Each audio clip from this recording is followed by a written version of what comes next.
Le cœur économique d'Israël, touché par une attaque aérienne. Tout le monde le sait.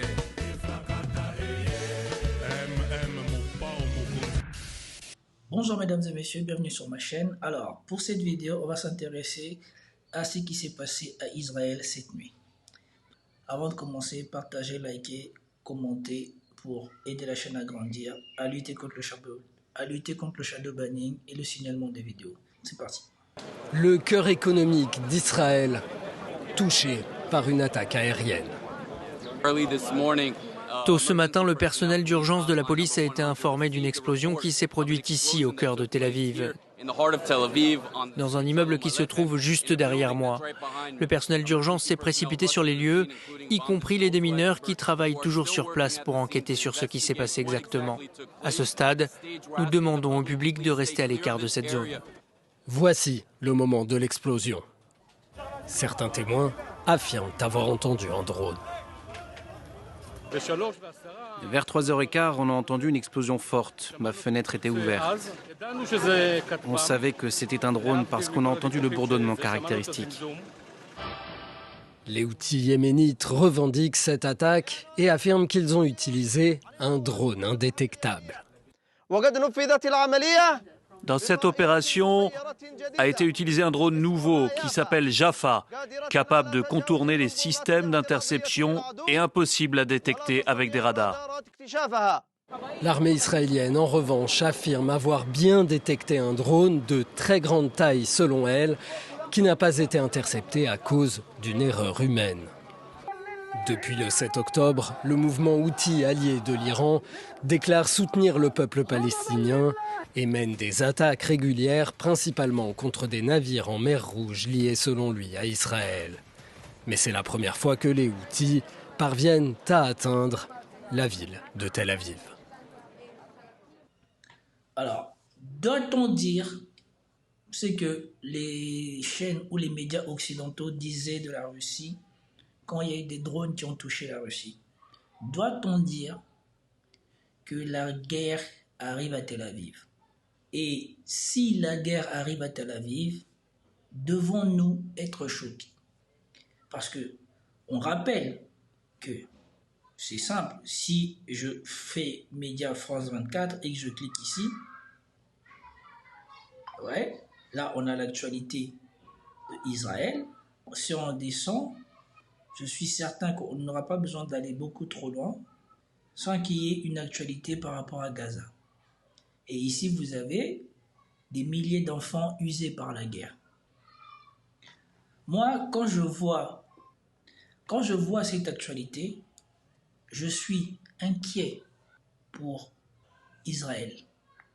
Parce que vu que ce qu'Israël fait se fait dans l'indifférence totale de la communauté internationale, qui se comporte comme si elle n'était pas en capacité de contraindre Israël à respecter au moins le droit de la guerre. Et ici, si les choses s'inversent, dites-moi, en se basant sur quel article la communauté internationale ou Israël pourra-t-elle se plaindre du fait d'être attaquée? Et je ne le souhaite pas. Je ne souhaite pas que cette attaque se répète, mais vous voyez que ça vient affaiblir le mythe de Israël intouchable. Le mythe avait déjà été écorché quand l'Iran avait lancé ses roquettes, parce que l'Iran a quand même réussi à toucher le sol israélien, malgré tout le barrage qui avait été mis par les Occidentaux et par Israël et par le dôme de fer. L'Iran avait quand même réussi à toucher le territoire israélien, mais avait choisi de toucher un territoire israélien où il n'y avait pas de civils. Et ici, nous avons une attaque, quelque chose, une explosion au sein de Tel Aviv. Et là encore, une fois de plus, vous attendez la sécurité d'Israël ou les services de sécurité israéliens disent qu'ils avaient repéré un drone de très grande taille, mais qu'ils ne l'ont pas abattu pour erreur humaine. Certains témoins affirment avoir entendu un drone. Vers 3h15, on a entendu une explosion forte. Ma fenêtre était ouverte. On savait que c'était un drone parce qu'on a entendu le bourdonnement caractéristique. Les Houthis yéménites revendiquent cette attaque et affirment qu'ils ont utilisé un drone indétectable.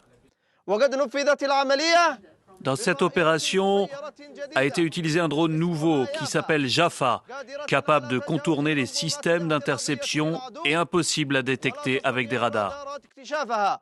L'armée israélienne, en revanche, affirme avoir bien détecté un drone de très grande taille, selon elle, qui n'a pas été intercepté à cause d'une erreur humaine. Doit-on croire ça?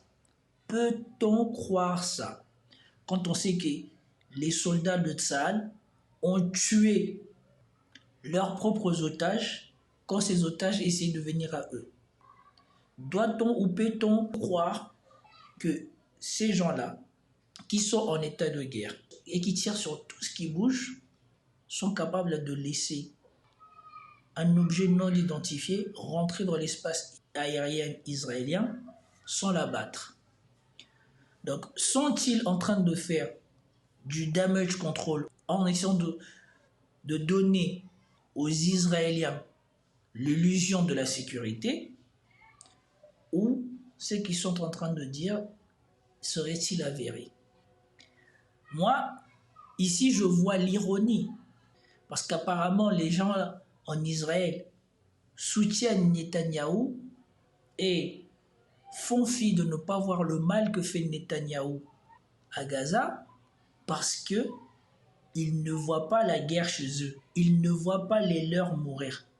Et le choc qu'ils ont eu le 7 octobre a été le motif à légitimer le pire des massacres qu'on ait jamais vu dans un conflit depuis le XXIe siècle. Manifestement, il n'y a pas de victimes. Mais si ces attaques devaient se répéter, qui devrons-nous blâmer? Israël, qui n'a pas écouté la CIJ, n'a pas écouté la CPI, fait comme s'il n'y avait pas de problème avec la CPI, n'a pas écouté la communauté internationale, n'écoute pas et bénéficie du veto américain contre toutes les résolutions qui pourraient l'empêcher de continuer à faire ce qu'il fait.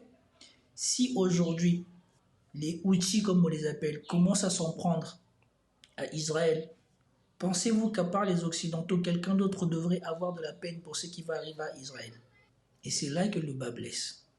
À force de vouloir faire le caïd et de montrer qu'on est sans pitié, tôt ou tard, on finit toujours par le payer à un moment ou à un autre, d'une manière ou d'une autre. Et j'espère pour eux, j'espère pour Israël, j'espère pour les habitants de Tel Aviv, que cette faille de sécurité n'était qu'une faille. Parce que s'il s'avère que Tel Aviv est touchable, Tel Aviv est atteignable, eh ben, je crains que ça ne soit que le début d'une deuxième phase que les Israéliens, je crois, ne sont pas prêts à vivre et que les Israéliens ne pensaient pas vivre. En tout cas, c'était tout pour cette vidéo. Espérons que la guerre n'arrive pas à Tel Aviv. Peace out.